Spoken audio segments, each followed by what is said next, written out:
Ramazan, Ramazan, sen hoş geldin Ramazan, Ramazan, Ramazan, Ramazan. الفاتحة بنية القبول وتمام كل سؤال مأمول ولكل نية صالحة إلى حضرة النبي المصطفى محمد صلى الله عليه وسلم بسير الفاتحة. أعوذ بالله من الشيطان الرجيم. بسم الله الرحمن الرحيم. الحمد لله رب العالمين الرحمن الرحيم مالك يوم الدين إياك نعبد وإياك نستعين اهدنا الصراط المستقيم صراط الذين أنعمت عليهم غير المغضوب عليهم ولا الضالين. رب اغفر لي ولوالدي وللمؤمنين آمين. Alhamdulillah kita diberikan nikmat oleh Allah untuk bisa melaksanakan ibadah puasa, wabil khusus hari Jumat di bulan Ramadan yang penuh berkah ini. Semoga dari awal ibadah puasa kita semua makbulan indallah, Allahumma amin ya rabbal alamin. Dari hari ke hari kita tingkatkan kualitas puasa kita dan amal-amal ibadah kita. Makin hari bukan makin kendor, tapi sebaliknya makin hari makin lebih baik dari yang sebelum-sebelumnya, insyaallah. Baik, pada pagi ini kita lanjutkan ngaji kita masuk pada bab baru, okay? Yakni bab ma ja'a fi tarajjuli Rasulullah sallallahu alaihi wasallam wa fihi hamsatun ahadits. Bab yang menjelaskan tentang perkara-perkara yang datang berkaitan dengan tarajjul. Tarajjul itu aktivitas merawat rambut, menyisir, merapikan, menggunting atau memotong, atau mungkin juga mewarnai. Istilah tarajjul itu menunjuk pada sekumpulan pengertian merawat. Yang namanya merawat itu merapikan, meminyaki, kemudian juga memotong kalau perlu dipotong. Ini adalah tarajjul. Dan Rasulullah adalah termasuk orang yang sangat moderat. Artinya tidak berlebihan urusan rambut, tapi juga tidak abai urusan rambut. Ada orang yang diberikan karunia oleh Allah, rambut itu sibuk dengan karunia itu. Tiap hari nyalon. Ya. Tiap hari nyalon. Dan harganya mahal, tidak hanya 10.000, 50.000. Nyalon ngerawat rambut itu bisa sampai ratusan. Kalau di salon-salon yang terkenal malah jutaan. Ya, ada yang seperti itu. Tapi juga ada yang abai. Dikasih karunia rambut itu ya nggak pernah dirawat. Males nyisir, dibiarin keruwel-keruwel misalkan. Dibiarin aja, nggak pernah dirawat. Nah, kita akan belajar bagaimana perilaku beliau berkaitan dengan rambut beliau. Ini masih berkaitan dengan fisik beliau, dan kemudian bagaimana beliau memperlakukan karunia yang disebut dengan mahkota ini, mahkota di kepala, ini rambut. Ya. Bismillahirrahmanirrahim. Wa qala al-musannif nafa'ana Allahu bi ulumihi wa asrarihi wa barakatihi fi darain, Allahumma amin. Haddatsana Ishaq ibn Musa al-Ansari, haddatsana Mu'in ibn Isa, haddatsana Malik ibn Anas an Hisam ibn Arwah an abihi an Aisyah radhiyallahu anha qalat. Ini dari jalur sahabiah Ummul Mukminin, yakni Aisyah radhiyallahu anha. Istri beliau ini, jadi tentu apa yang disampaikan lebih akurat, sangat akurat, mendekati kebenaran. Beliau mengatakan begini, kuntu urajjil, saya itu menyisir, merapikan, menyisir. Urajjil itu menyisir, merapikan. Ra'sa Rasulullah sallallahu alaihi wasallam, rambut baginda Rasulullah Muhammad sallallahu alaihi wasallam, wa ana haidun, dan saya dalam keadaan haid. Al-hadis atau kama qala, hadis sahih. Hadis ini tidak hanya Imam Tirmidzi pada kitab ini beliau meriwayatkan, tapi juga Imam Bukhari meriwayatkan, Imam Muslim juga meriwayatkan. Tidak diragukan lagi kesahihan dari hadis yang pertama pada bab yang keempat ini. Dan semua jalur dari Imam Tirmidzi, Imam Bukhari, Imam Muslim sama dari jalur yakni Hisam bin Urwah. Ini contoh. Rasulullah termasuk orang yang peduli tapi ya tidak berlebihan. Dan tidak harus diri beliau sendiri yang melakukan, tapi bisa istrinya atau anak-anak. Kalau ada istri nyisiri rambut suami itu, Aisyah memberikan contoh. Tidak usah seken-seken juga, istri bermanja-manja kemudian, sini Pak, tak sisirin. Kadang ada laki-laki yang malu kan, gengsi. Tidak usah, ngapain, dilihat orang. Lah kalau sisiran di tengah jalan ya dilihat orang. Sisiran tuh di rumah, jangan di tengah jalan, nongkrong di gek gitu. Gek ya, tahu gek? Nggak tahu, bahasa orang Jawa gek ya.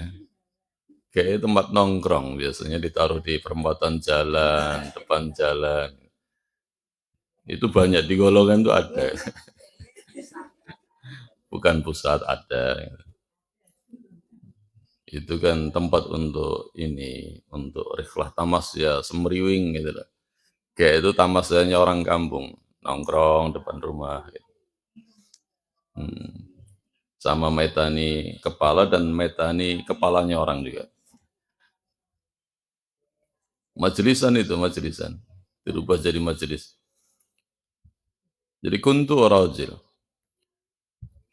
Ini tradisi yang sebelumnya, kalau dijumpai pada masa-masa jahiliyah, demikian juga menjadi tradisi dari orang Yahudi, kemungkinan besar bagian dari ajaran Yahudi, perempuan dalam keadaan haid itu kan tidak boleh, nyentuh suami aja enggak, makan satu meja aja enggak, kumpul aja enggak, tidak boleh, dipisah betul.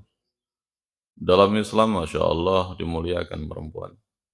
Yang tidak boleh cuma satu, jima sama istri dalam keadaan haid atau dalam keadaan nifas. Di luar itu bebas, terserah.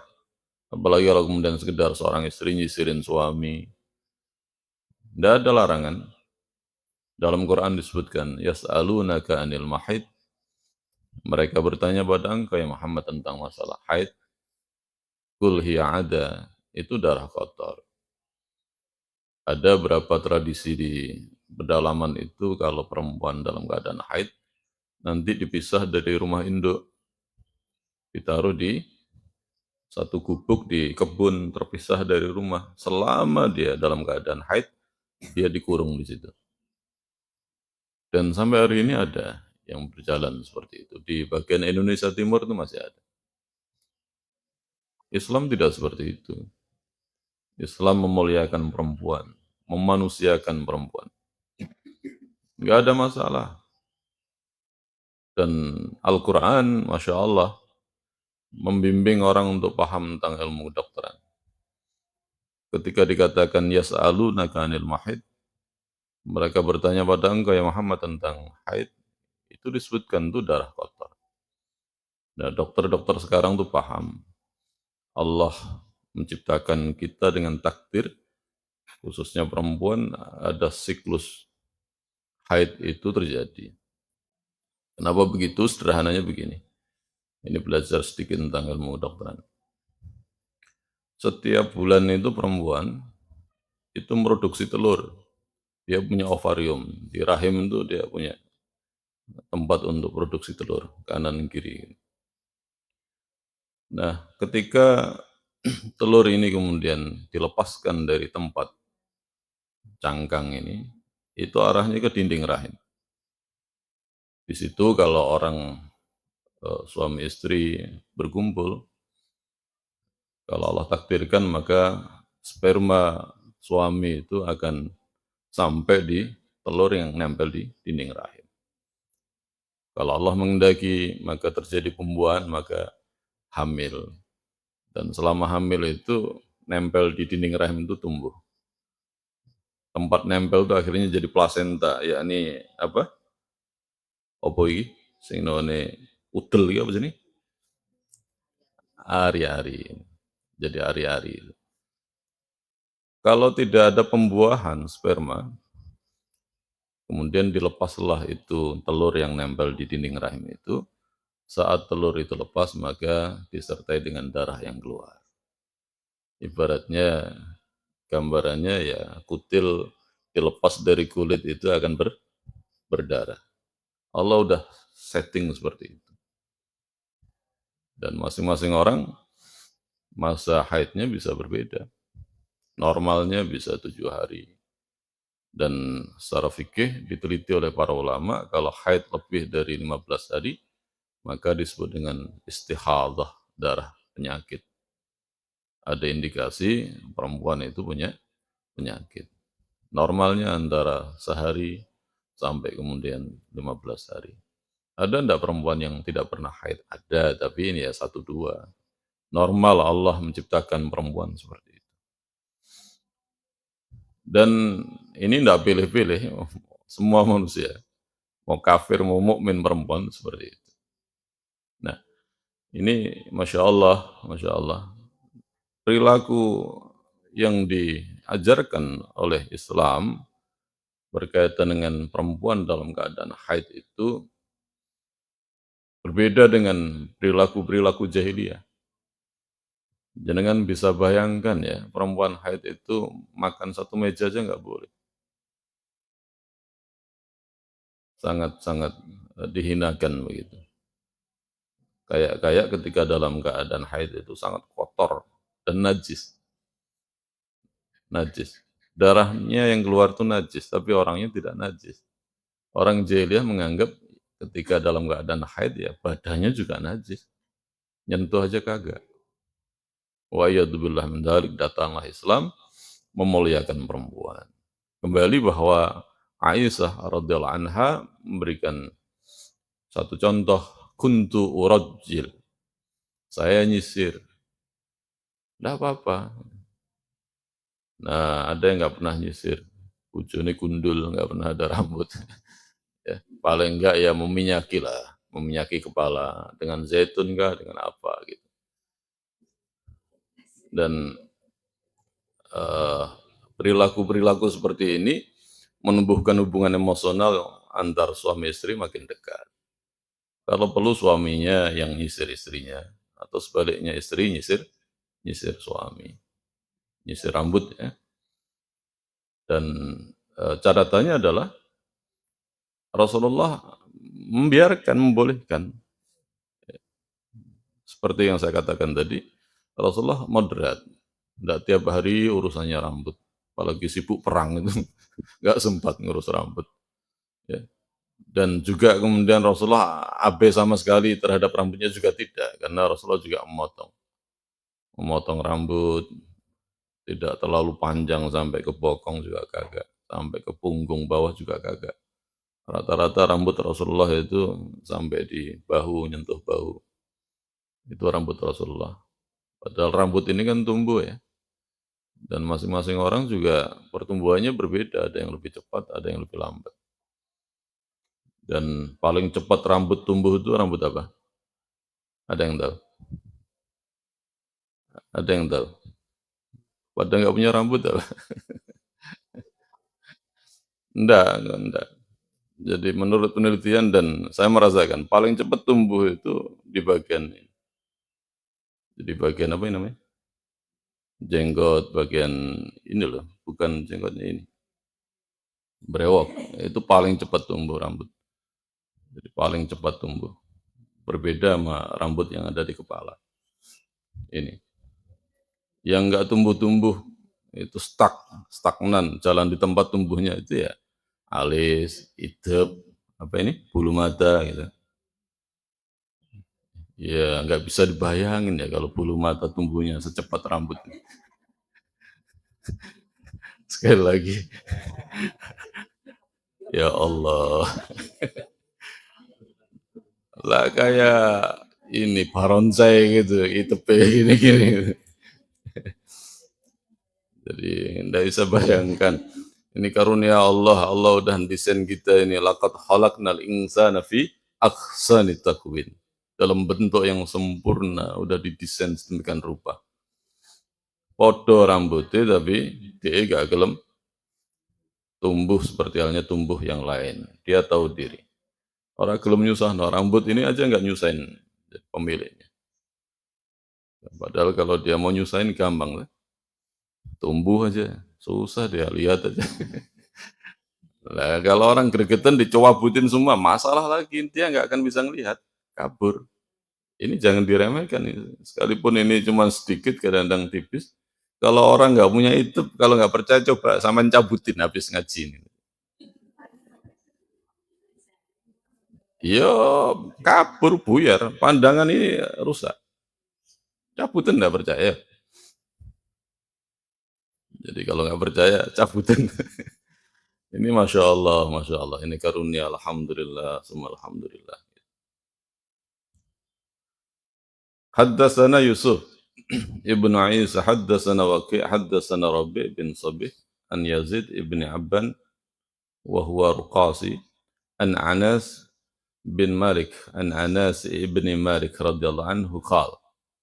Ini dari jalur sahabat Anas bin Malik radhiyallahu anhu. Anas bin Malik bertutur begini, kana Rasulullah sallallahu alaihi wasallam yuqsiru dahna ra'sih. Adapun baginda Rasulullah Muhammad sallallahu alaihi wasallam itu banyak menggunakan dahna ra'sih, minyak rambut, minyak rambut.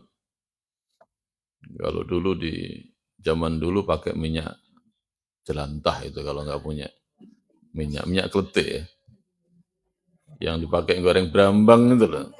Ya punyanya itu. Selain itu apa kira-kira dulu? Kalau orang di kampung, selain kadang minyak kemiri bikin sendiri, gitu kan. Nah ini tradisi orang Arab juga sama, merawat itu mereka juga menemukan bahan-bahan alami yang dipakai untuk minyak. Apalagi di Arab urusan parfum itu biji-bijian banyak yang bisa dipakai untuk bahan bahan parfum. Nah, Rasulullah itu begitu. Rambutnya diminyaki. Wa tasrih yahdihi dan kemudian menyisir janggut beliau, disisir, dirapikan. Wa yuksirul kina. Kemudian Rasulullah itu sering menggunakan kina. Kina itu yakni al-muradu huna khirqah maudhi' fawqa ra'si ba'da dhahni sa'ri. Yakni selembar kain yang dipakai tutup kepala setelah diminyaki supaya kemudian minyak itu tidak netes atau kemudian membasahi bagian tubuh beliau atau pakaian-pakaian beliau.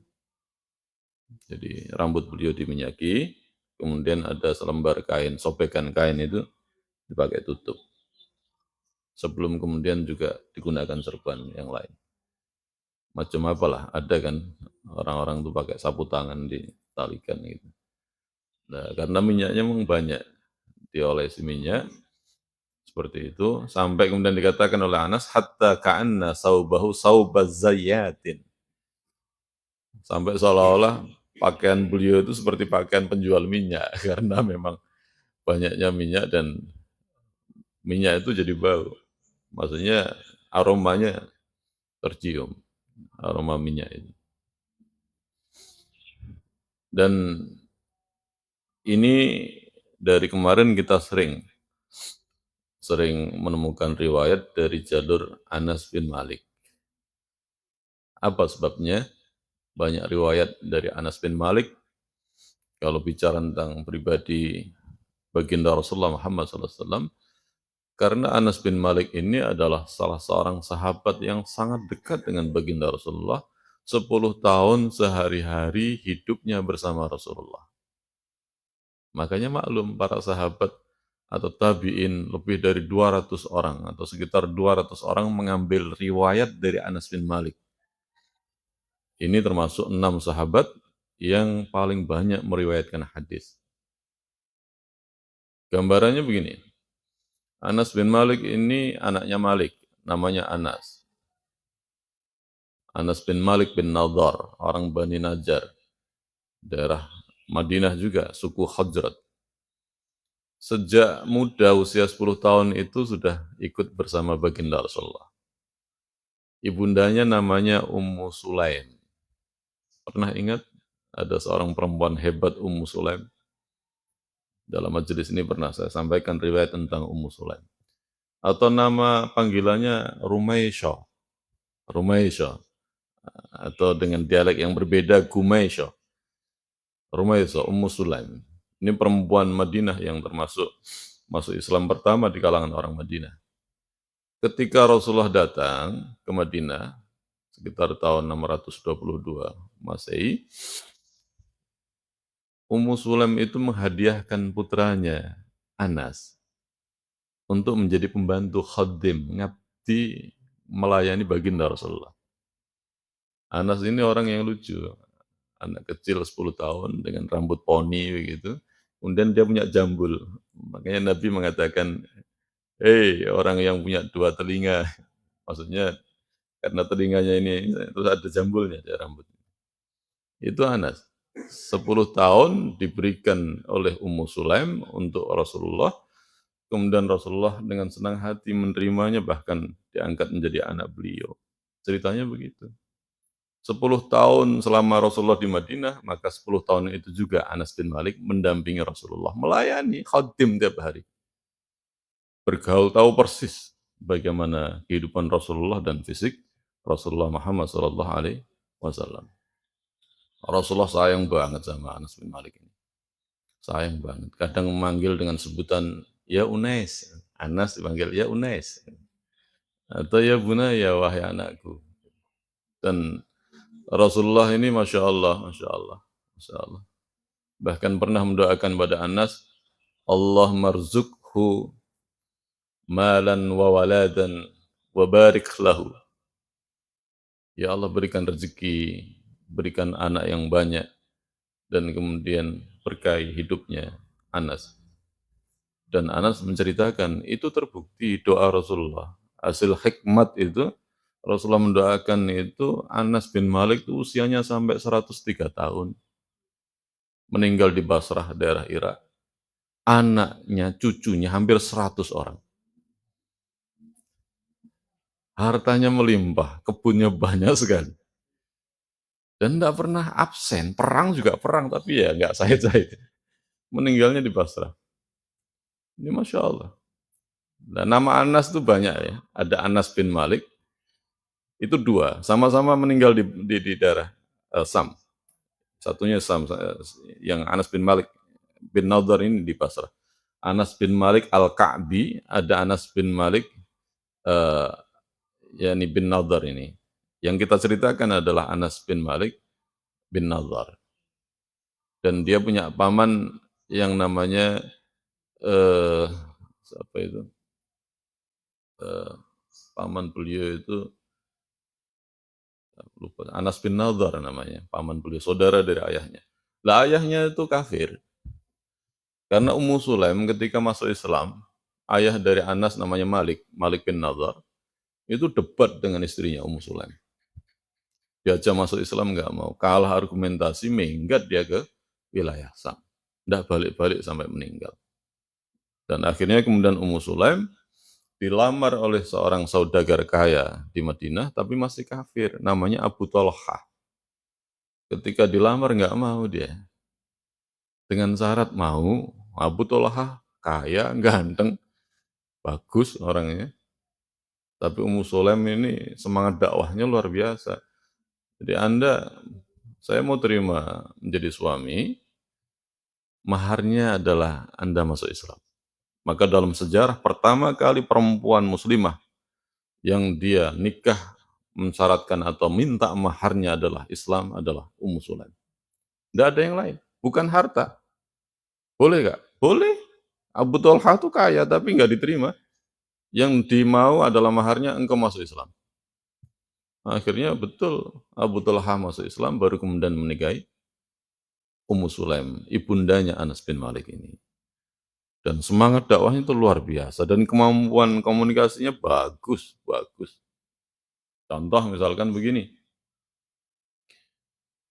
Anas itu punya adik tiri, begitu nikah Abu Thalhah, dia punya anak lagi, Ummu Sulaim. Nah, ketika masih anak-anak, masih kecil gitu ya, itu jatuh sakit ini adiknya Anas ini. Ketika sakit ini, Abu Thalhah harus pergi karena satu kepentingan, safar luar kota. Sebenarnya Abu Thalhah juga sangat khawatir, nanti kalau ditinggal ini anaknya gimana. Tapi Ummu Sulaim dengan sikapnya menunjukkan dia seorang wanita yang tangguh, seorang ibu yang hebat. Tidak usah engkau khawatirkan, biar saya ngurus. Pergi, pergilah Abu Thalhah. Dilalah qadarullah itu anaknya meninggal. Gitu. Anaknya meninggal. Dan Ummu Sulaim minta pada orang-orang tidak menceritakan pada Abu Thalhah kalau dia pulang. Biar saya sendiri yang cerita, kata Ummu Sulaim. Ini ceritakan di Hilyatul Aulia. Nah, begitu Abu Thalhah pulang, itu nggak diceritain sama Ummu Sulaim.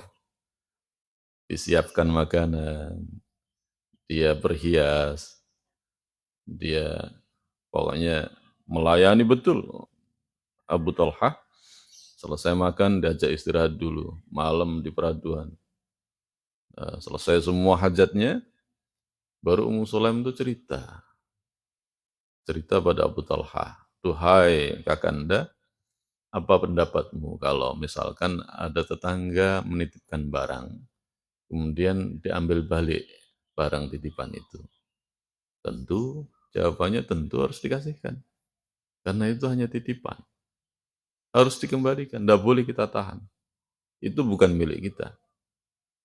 Baru kemudian Ummu Sulaim mengatakan, duhai kakanda, titipan Allah pada kita, maksudnya anakmu, diambil balik sama Allah Subhanahu wa taala. Inna lillahi wa inna ilaihi raji'un. Sedih campur rontok gregeten gitu. Jadi sedih campur gregeten. Mau marah nggak bisa, karena otaknya udah dicuci sama Ummu Sulaim dengan pandangan yang benar. Anak titipan Allah. Nah, kalau yang nitipkan itu mengambil balik, mau apa kita? Semua dunia ini, anak, harta, semua titipan Allah. Apa yang ada dan sebutan syar'inya milik kita, titipan Allah. Kalau kemudian diambil balik oleh Allah, mau apa kita? Rugi kalau nggak ikhlas. Istri titipan Allah, suami titipan Allah, anak titipan Allah. Kapan saja diambil. Harta titipan Allah, kapan saja diminta.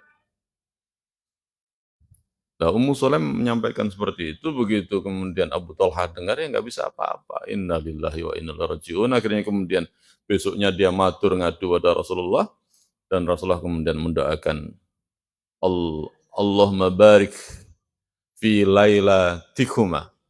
Semoga Allah memberkahi di malam-malam. Dan akhirnya memang berkah.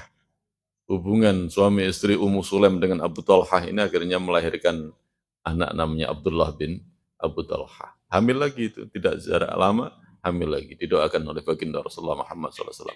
Itu Ummu Sulaim. Itu Ummu Sulaim, luar biasa. Nah, inilah anaknya Ummu Sulaim namanya Anas bin Malik. Meriwayatkan hadis lebih dari 2000 hadis. Baik datang dari Rasulullah sendiri atau kemudian dia belajar pada sahabat-sahabat senior seperti Abu Bakar dan yang lain. Dan dari Anas ini sekitar 200 orang yang mengambil riwayat ilmu dari Anas bin Malik ini. Ini yang luar biasa Anas.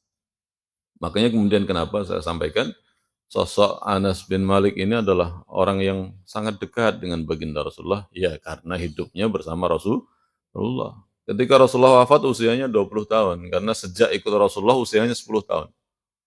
Begitu kemudian Rasulullah wafat, Anas bin Malik posisinya usianya 20 tahun. Orang puluh tahun orang Arab itu ya brewos, gak karu-karuan, maksudnya gede, besar, besar sekali.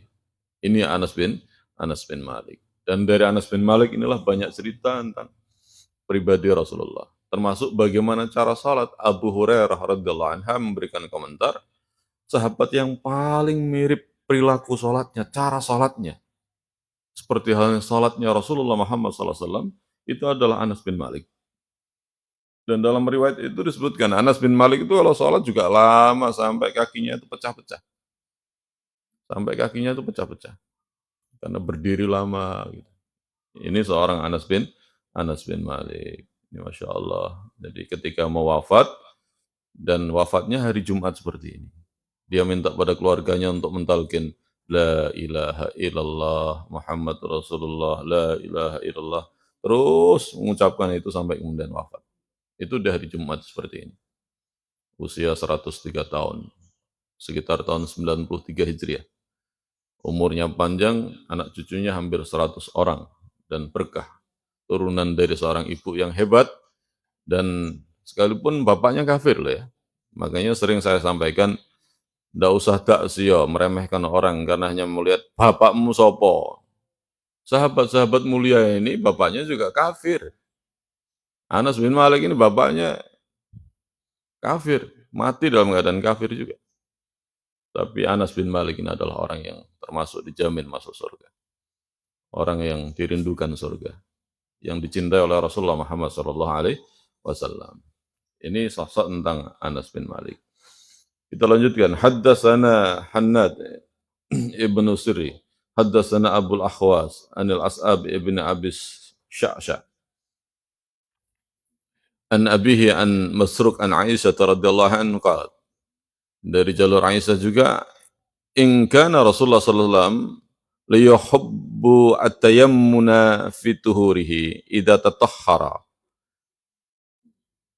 Jika Rasulullah Muhammad SAW itu bersuci, maka beliau itu lebih senang itu dimulai dengan tangan kanan. Ya. Demikian juga wa fi tarajjuli idza tarajjal. Dan apabila beliau merapikan rambut juga dari sebelah kanan dulu. Ibarat sisiran gitu, kalau rambut kita ini yang sebelah kanan dulu, baru sebelah kiri. Dan jenengan juga gitu, kalau punya rambut, sisiran, depan cermin atau enggak ya, sini dulu. Tapi yo ojo mendino ning salon, enggak harus di salon ya.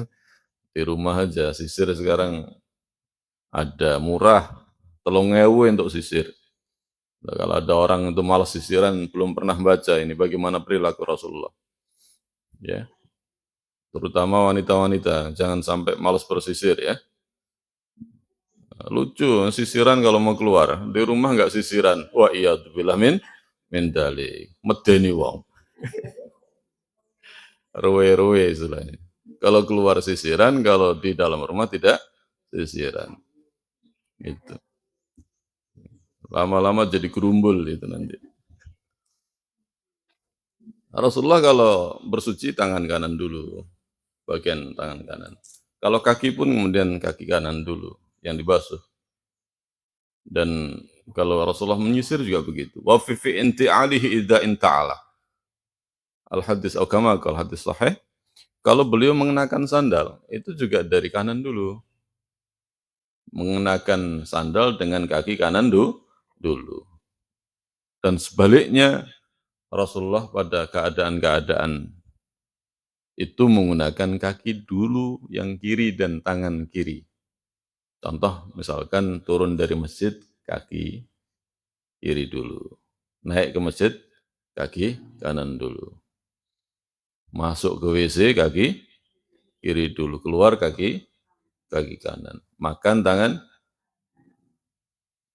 Kalau kemudian sampai, mohon maaf, cebok itu juga tangan kiri. Jadi banyak hal, perkara-perkara yang istilahnya kurang bagus itu Rasulullah menggunakan tangan kiri.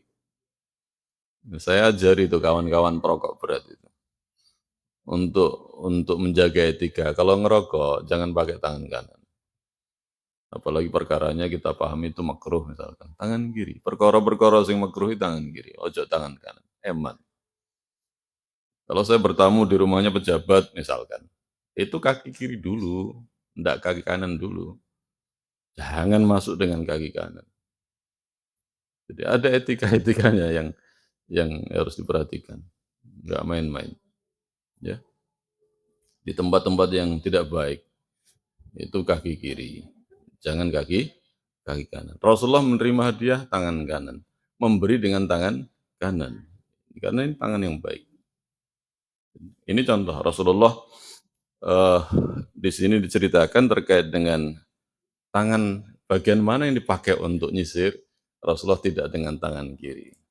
Karena ini adalah perkara baik. Merawat karunia, tangan kanan. Sebelah kanan, disisir.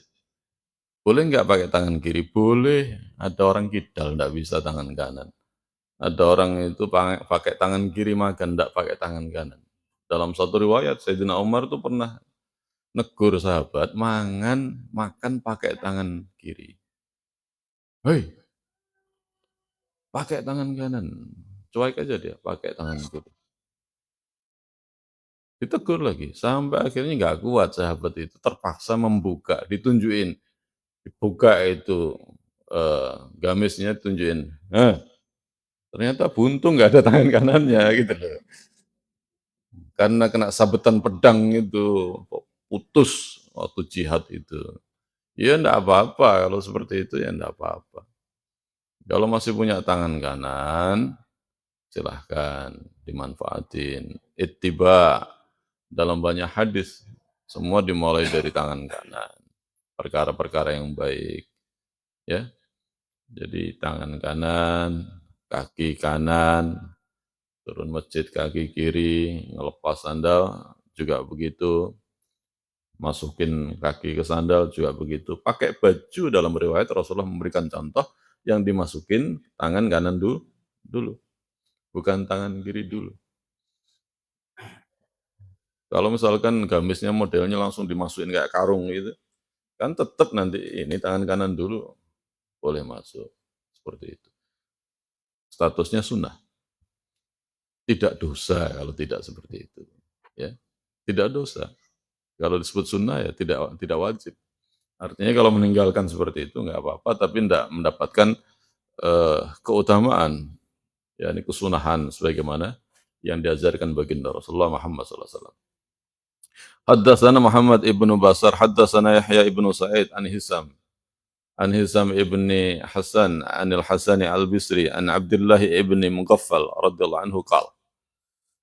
Dari jalur Abdullah bin Mughaffal radhiyallahu anhu qala berkata, naha Rasulullah Muhammad SAW anit tarjuli illa gibban. Baginda Rasulullah Muhammad SAW itu melarang anit tarjuli illa gibban, dari menyisir ngerapin rambut illa gibban, kecuali jarang-jarang. Artinya Rasulullah itu melarang kita jangan terlalu urusannya itu rambut aja, melulu rambut. Itu juga nggak baik, karena urusan hidup ini bukan soal sekedar rambut. Makanya ada orang yang milih simple pen, orang susah-susah tuku sampo, digundul mendino. Udah, gundul gitu aja, lebih ringan kan. Nah, rambut panjang itu kan ya habisin sampo kalau hari ini. Prabayar itu kalau ngerawat itu. Prabayar gitu. Nah, Rasulullah itu tidak melarang orang untuk merawat rambut, tapi Rasulullah mengajarkan juga jangan terlalu berlebihan untuk merawat rambut. Disebut ghibban itu eh, ya kadang sehari memperhatikan rambut, besok enggak. Kadang-kadang, apalagi dalam kondisi perang, enggak sempat. Coba kalian bayangkan ya, 10 tahun Rasulullah perang itu hampir 70 kali. 10 tahun. Rasulullah di Madinah 10 tahun perang sekitar 70 kali. 70 atau 73 kali. Itu kalau dibagi 10 dibagi 10 tahun itu berapa bulan? 12 bulan. Dibagi 73 itu berapa bulan perang?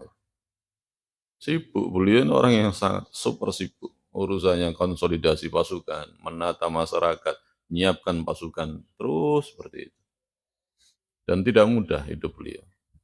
Maka Rasulullah mengajarkan urusan rambut, perhatikan, tapi jangan berlebihan.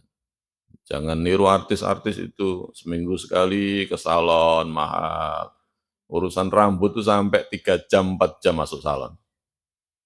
Belum nanti kalau udah dibawa, diwarnai, itu aduh ribet. Warna pelangi keluar dari salon tuh kayak pelangi. Habis hujan ada sinar matahari itu. Merah, hijau, kuning, biru itu. Ya Allah. Boleh, boleh. Nanti ini bahasan tentang mewarnai rambut. Boleh, boleh. Perempuan boleh warnai rambut? Boleh. Ya nggak boleh warnanya aja, nggak boleh hitam. Kalau ada ubannya jangan disemir hitam. Diwarnai aja merah, hijau, kuning, biru. Bagus itu. Atau yang hitam diwarnai jadi merah-merah brown atau merah keperak-perakan, silahkan. Tapi syaratnya jangan kemudian mancat motor, kerudungnya dilepas, habis dari salon, begini-begini naik motor, jangan, rokok. Ah, itu ya Allah ya Rob. Kadang kan ada, rambut udah di merah-merah, naik motor kenceng, memang sengaja supaya orang itu merhatikan dia. Padahal ndak ada angin, supaya ada angin digini-giniin sama dia. Ya Allah, dilalah dadan kecelakaan, pringas, pringis ini. Rambutnya kayak iso nolong. Jadi boleh, perempuan boleh, tapi ya kalau keluar rumah tetap nutup aurat. Kalau laki-laki bebas, bebas. Dia mau mewarnai rambut nanti bebas. Tapi syaratnya tadi, yang hitam tidak boleh yang putih tidak boleh di hitam. Jenggotnya diwarnai. Dan Rasulullah memang tidak menggunakan pewarna nanti di riwayat yang berbeda. Karena uban beliau sedikit sekali. Di pelipis itu ada uban, satu dua kita kelihatan. Jadi sahabat seperti Anas bin Malik itu bisa melihat. Pelipis beliau rambut bagian sini itu ada uban, satu dua aja. Karena memang total itu tidak lebih dari 20. Ada yang menghitung sekitar 14 uban rambut baginda Rasulullah Muhammad SAW. Jadi artinya memang rambutnya sehat sekali. Jadi beda sama kula panjenengan. Belum umur 60 itu udah penuh uban. Ini. Alhamdulillah uban bukan kutu ya. Haddatsana Al-Hasan ibnu Arfah qal haddatsana Abdus Salam ibni Harb an Yazid ibni Abi Khalid an Abil Ila Al-Audi an Humaid ibn Abdurrahman an rajulin min ashabin Nabi Muhammad SAW. Ini dari seorang sahabat yang tidak disebutkan sahabatnya dari jalur Abdurrahman, dan tidak ada masalah dalam kajian ilmu hadis. Kalau sahabat itu tidak disebut juga nggak ada masalah karena sahabat semua itu adil. Sahabat itu adil, bisa dipercaya. Di sini disebutkan anna Nabi Muhammad SAW kana yatarajjul gibban. Sesungguhnya baginda Rasulullah Muhammad SAW itu kalau ngerawat rambut, nyisir rambut itu ya jarang-jarang. Jarang-jarang. Al-hadis au kama qala. Jadi nggak sering-sering gitu. Ya. Dan Masya Allah, Rasulullah itu perhatian juga. Ada sahabat itu datang dalam keadaan acak-acakan, rambut itu panjang, nggak kerawat. Rasulullah menyindir supaya kemudian itu dirawat. Apa nggak ada alat yang bisa dipakai untuk merapikan? Kadang ada yang datang dengan baju yang kumal banget. Rasulullah kemudian matur, apa ndak ada air ya untuk membersihkan. Dan ada namanya sahabat Wa'il itu. Pernah Rasulullah itu dalam satu majelis mengatakan celaka, celaka, celaka. Nah, Wa'il ini GR gitu. Dipikir dia, karena posisi rambut Wa'il itu emang nggak dirawat, rambutnya panjang banget. Panjang banget. Akhirnya langsung segera pulang si Wa'il. kemudian balik lagi dalam keadaan rambutnya udah rapi dipotong gitu. Rasulullah sampai matur, maksud saya bukan kamu, saya ngomong celaka itu bukan kamu. Tapi begitu kamu balik dengan potongan rambut, bagus juga sih. Jadi Rasulullah mengapresiasi, mengapresiasi. Wa'il ini orang yang masuk Islam belakangan. Orang Yaman, salah satu raja. Wa'il ini salah satu raja. Dan orangnya ketika baru masuk Islam ya lucu. Rontok songok gitu. Karena yang diperintahkan Muawiyah. Muawiyah diperintahkan oleh Rasulullah untuk mendampingi Wa'il. Karena dihadiahi satu kebun atau satu tempat untuk tempat tinggalnya Wa'il. Akhirnya diantarlah si Wa'il ini sama si Muawiyah, sahabat Nabi ini. Nah, Muawiyah nggak pakai sandal. Panas kan. Si Wa'ilnya naik onta. Ya Wa'il, tolong aku digoncengin. Komentarnya apa? Nggak pantas masa kamu goncengan sama seorang raja gitu. Ini awalnya emang belum banyak belajar, masih masuk Islam masih baru malam. Nah, kemudian nggak kuat ini Muawiyah. Ya Wa'il pinjamkan sandal, biar nggak kepanasan saya. Ya nggak dipinjemin, sandal tetap dipakai dia naik onta, malah komentarnya apa? Kamu jalan ngikuti bayangan onta saja. Jadi onta di mana jalan, kan dingin sebelahnya. Tapi kan masalahnya onta tidak berdiri diam gitu loh. Ontanya kan berjalan gitu. Jadi apa yang dilewati ya tetap aja panas. Waduh, mau yang gregetan banget. Tapi dia sadar ini orang yang baru masuk Islam. Dilahlah kersane Allah, qadarullah, Muawiyah akhirnya jadi Amirul Mukminin di Sam.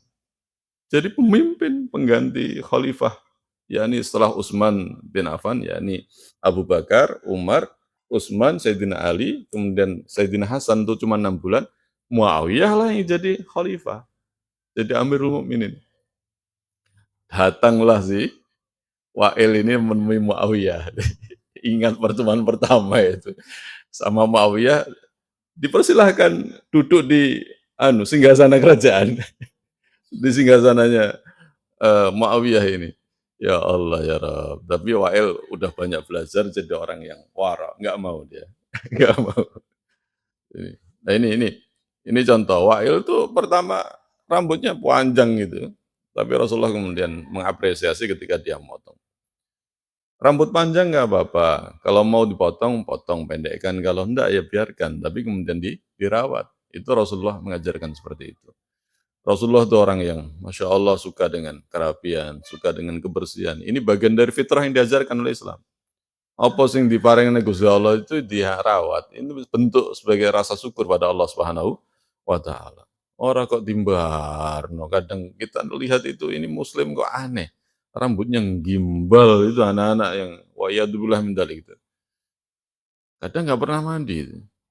Kadang nggak pernah mandi berbulan-bulan. Paling cuma cebok, bahkan cebok enggak, cuma dipepet aja apa istilahnya? Kepet itu.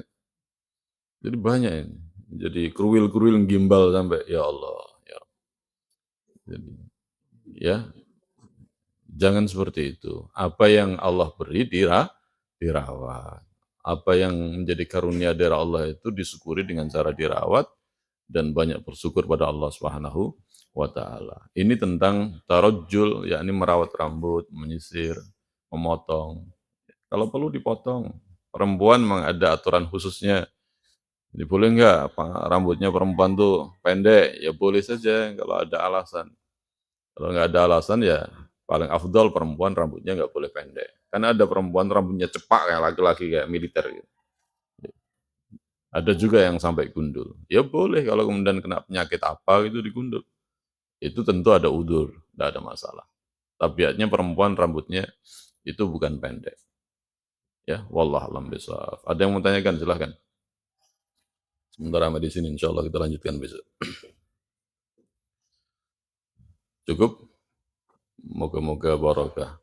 في الدنيا والآخرة اللهم آمين يا رب العالمين أقول قولي هذا واستغفر إنه هو الغفور الرحيم يا ربنا اعترفنا بأننا اقترفنا وأننا أصرفنا على الذي أصرفنا فتب علينا توبة تغسل لكل خوبة واستر لنا الأورات وآمن الروآت واغفر لوالدينا يا ربي ومولدينا والأهل والإخوان وسائر الخلان وكل ذي محبة أو جيرة أو صحبة والمسلمين أسماء آمين ربي أسماء